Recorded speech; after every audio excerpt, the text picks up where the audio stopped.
All right, first off, what's your name? What do you do? Corey Hallett. I own the Reno Tavern in Hastings, Nebraska, and I also own a management company for Southern Hills Golf Course.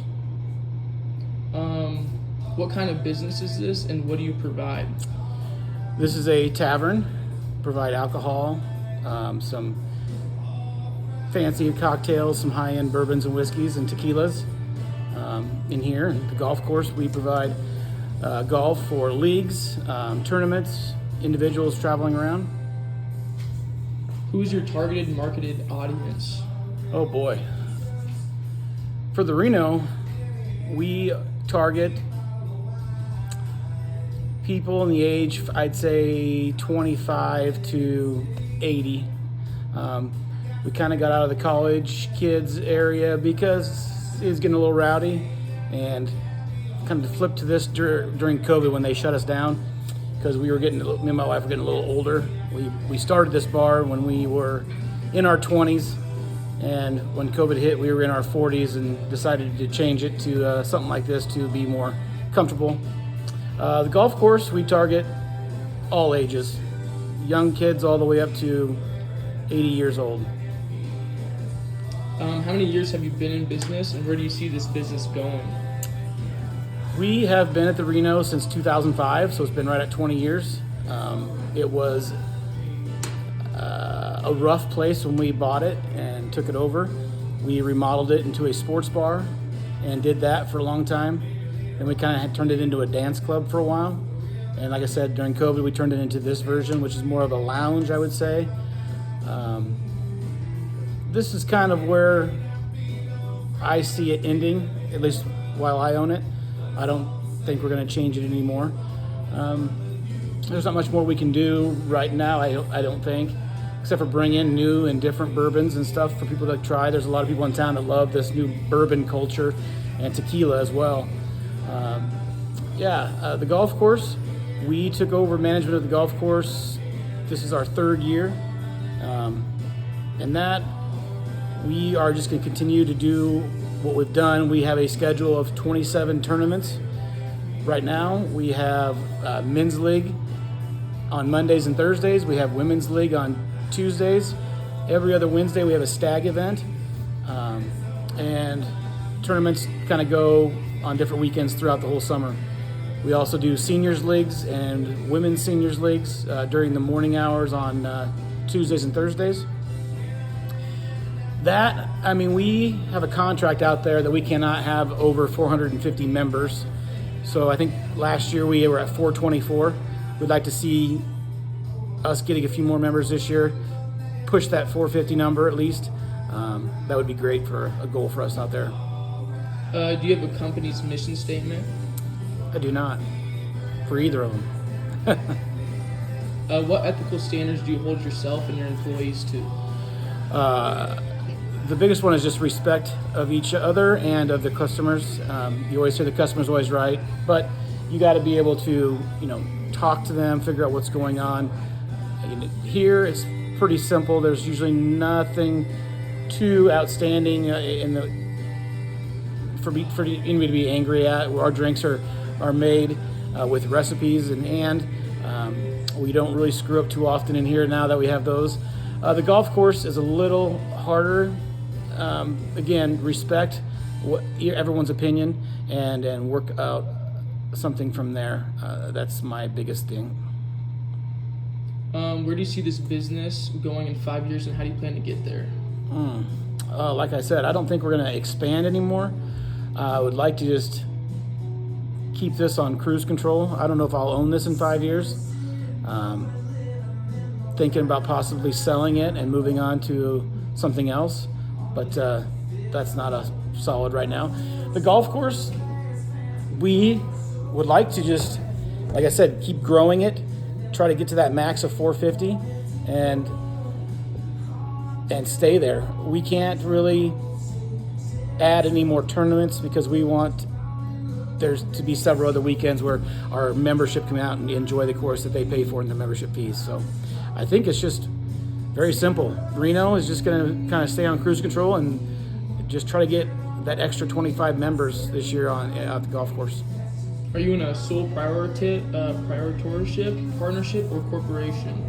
We are an S corp in the Reno, me and my wife, and then we are an S corp at the golf course with me and my business partner Scott Voigtman. What do you do to train your employees? Well, you've gone through this. We go through the recipe cards, the Reno. The biggest things we do, the hardest thing is really, I think, is to learning the computer system and the credit card system, since they're two individual systems. Making drinks is easy. Just smile and pour the liquor. At the golf course, that's more complicated. We have a director of golf, Tyler Fike. He creates and sets up all the tournaments and leagues. Scott oversees him and the pro shop. I run the bar and restaurant area. Same thing out there. We don't have, fancy cocktails like we do down here, but we teach them to be clean, make sure that everything is picked up, especially in that kitchen. That's kind of where we're out there. Do you guys offer any employee benefits? Not right now, no. Not here at the Reno. There's no salaried people. There's no anybody in that role here at the Reno. The golf course, I think we have 6 salaried employees. We have a director of golf.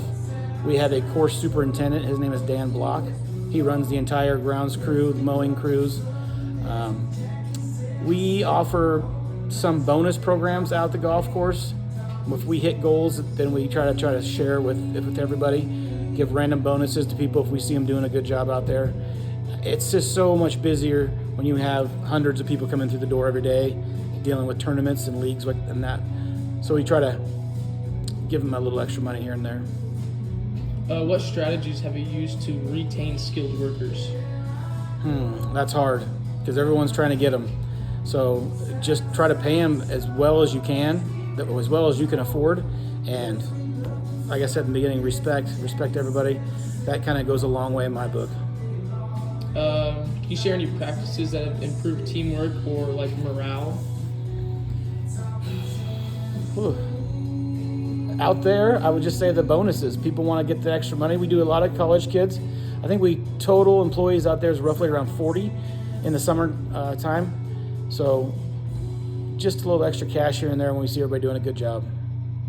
How do you ensure there's smooth communication between management and staff in like a fast-paced environment? Oh, that'd be more of a golf course question, I say. So at the golf course, myself and my business partner, Scott, our director of golf, Tyler, and our clubhouse manager, Corey, we meet every Monday. We go over the schedule for the week. Always know what's going on. Communication is just huge out there. We have, like I said, tournaments. This next week we have high school tournaments going on during the week. We have to me and Corey plan the food around the events that are going on. So yeah, those weekly meetings, especially starting in the summer, those are big.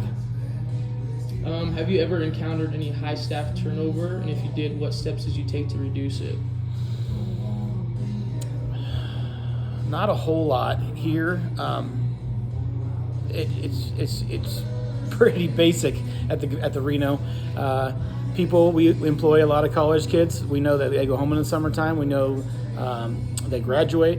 So there's always that kind of turnover, but nothing like they're not going to get jobs anywhere else. People aren't trying to poach them, things like that.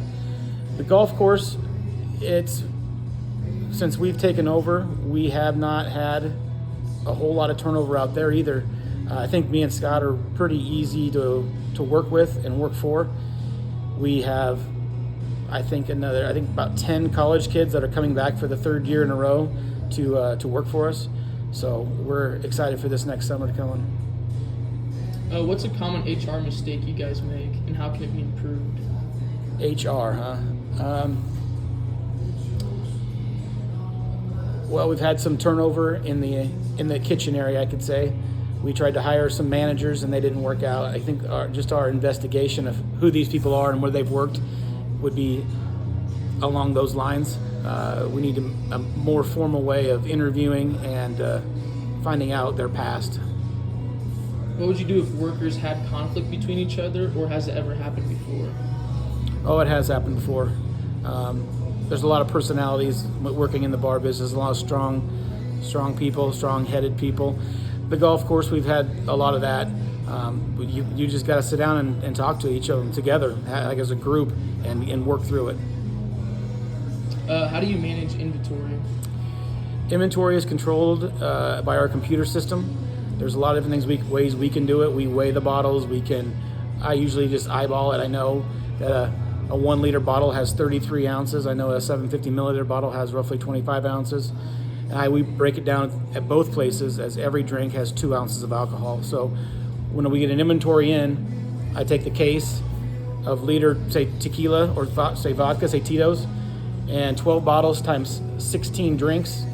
That's what goes into the computer system. Every time we order one and it goes through the system, it subtracts it. So at any point in time, we should be able to walk in here, count Tito's, and know exactly where we're at, and check it against the computer system. And that goes for the golf course as well. How do you handle work scheduling for your employees? For the Reno, that's pretty easy. We only have about 6 employees most of the time. The winter time's slower, summertime's busier. We have a large beer garden, so we work around our employees' schedules mostly. They can tell us when they would like to work. I try to do my best to keep it that way. The golf course, scheduling is done by our director of golf, Tyler. We use a system out there called Home Base, which is just an app on your phone. It holds the schedule. You can request days off through there. It tracks the tips on there. So we use that tool a lot out there, Home Base. What makes this place worth coming for? Like coming to it? Well, the experience. I mean, there's no other place in Hastings that carries the kind of bourbons and vodkas and tequilas that we do. No one else in town has the craft cocktails like we do. So Hastings is pretty small in that nature. So people love to come in and try those new fancy things. We try to do new ones monthly. It gets a little hard, but we try to keep up on getting new things in here. Yeah, the golf course tournaments. We try to get some bigger tournaments so we can get a lot more cash payouts.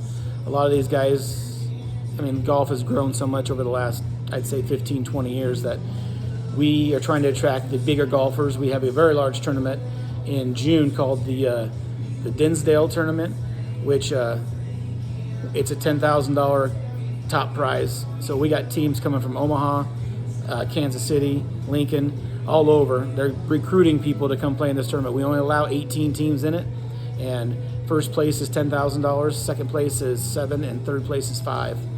So that's a big one. So just creating things like that.